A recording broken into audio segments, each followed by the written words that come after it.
Input subsidy అంటే పంట నష్టపరిహారానికి సంబంధించిన అమౌంట్ అనేది ఎప్పుడు రిలీజ్ చేస్తారని అయితే చాలామంది అయితే అడుగుతున్నారు కదా. దీనికి సంబంధించి ఈరోజు సాక్షి న్యూస్ పేపర్లో ఒక ఆర్టికల్ అయితే రావడం జరిగింది. ఆ ఆర్టికల్లో ఉన్న వివరాలు చూసినట్లయితే మార్చి 6వ తేదీన ముఖ్యమంత్రి గారి షెడ్యూల్ అయితే ప్రకాశం జిల్లాలో అయితే ఉంది.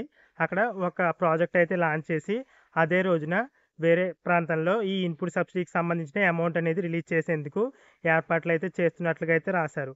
అంటే ప్రస్తుతం ఉన్న అప్డేట్ ప్రకారం చూసినట్లయితే మార్చి 6వ తేదీన ఈ ఇన్పుట్ సబ్సిడీకి సంబంధించిన అమౌంట్ అనేది ప్రకాశం జిల్లాలో అయితే రిలీజ్ చేయనున్నారు. ఇక్కడ కన్ఫర్మ్ అవ్వాల్సిన విషయం ఏంటంటే ముఖ్యమంత్రి గారి షెడ్యూల్ వచ్చేసి 5 అలాగే 7 ఈ 2 తేదీల్లోనూ కూడా విశాఖపట్నం జిల్లాలో ఉంది.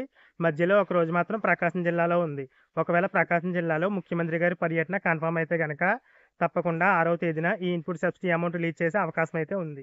ఇక ఈ ఇన్పుట్ సబ్సిడీ అమౌంట్‌లో భాగంగా తప్పకుండా మిచాంగ్ తుఫాను కారణంగా ఎవరైతే పంటలు నష్టపోయారో వారికి నష్టపరిహారం అమౌంట్ అయితే రిలీజ్ అవుతుంది. ఇక్కడ తెలియాల్సిన విషయం ఏంటంటే ఎవరైతే కరువు మండలాలకు సంబంధించి ఇన్పుట్ సబ్సిడీకి సంబంధించి ఎలిజిబుల్ అయ్యారో వారికి కూడా అదే రోజున ఆ అమౌంట్ అనేది రిలీజ్ చేస్తారా లేదా అనేసి అయితే పూర్తి వివరాలు అయితే ఇంకా తెలియలేదు.